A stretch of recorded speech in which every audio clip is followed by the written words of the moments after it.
The United States and Indonesia just announced a defense treaty earlier today. Now, people might be scratching their heads. U.S. and Indonesia, why does that matter? Who cares? What does that have to do with anything?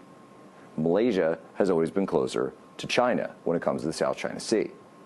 Now, and Singapore has always been a good ally of the United States, but they also maintain a relationship with China as well.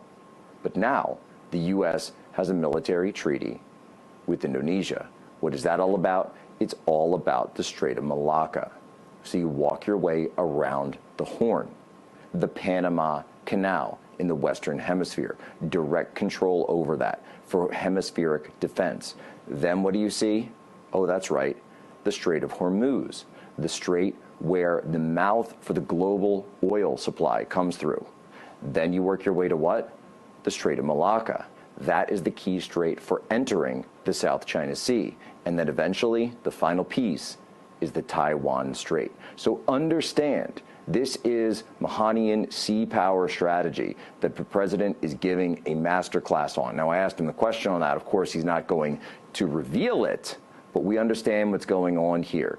This is about freedom of navigation on the high seas. And when President Trump sat down and he sent J.D. Vance over to Pakistan, remember, you heard about that here first, sent J.D. Vance, the vice president, on down to Pakistan for those Islamabad talks. The point wasn't the talks. The point was the ceasefire. The ceasefire takes place, and what was the very first thing the president did? He sent 2 United States Navy destroyers through the Strait of Hormuz. Why? Why? Number 1, mine-clearing operations. But number 2, because what? Because those destroyers were showing that the Strait of Hormuz can be open for business. And when those Arleigh Burke-class destroyers headed on through, the IRGC Navy came out and said, hey, we didn't give you permission for that. Well, guess what? The United States Navy didn't ask your permission. The United States Navy does not ask for permission, does not need permission. The United States Navy doesn't ask permission for anyone other than the commander-in-chief and the Lord above. That's it. This is called freedom of navigation. It is called an international transit passage. And the United States Navy, one of its core missions, is maintaining the freedom of navigation in international waters and transit passages like this. So guess what?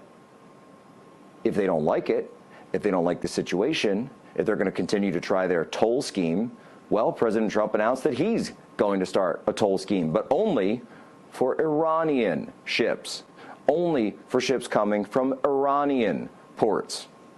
This is something you go back a month ago that I was talking about right here on this program that the president could submit to be able, it's because remember, Karg Island, we didn't need boots on the ground.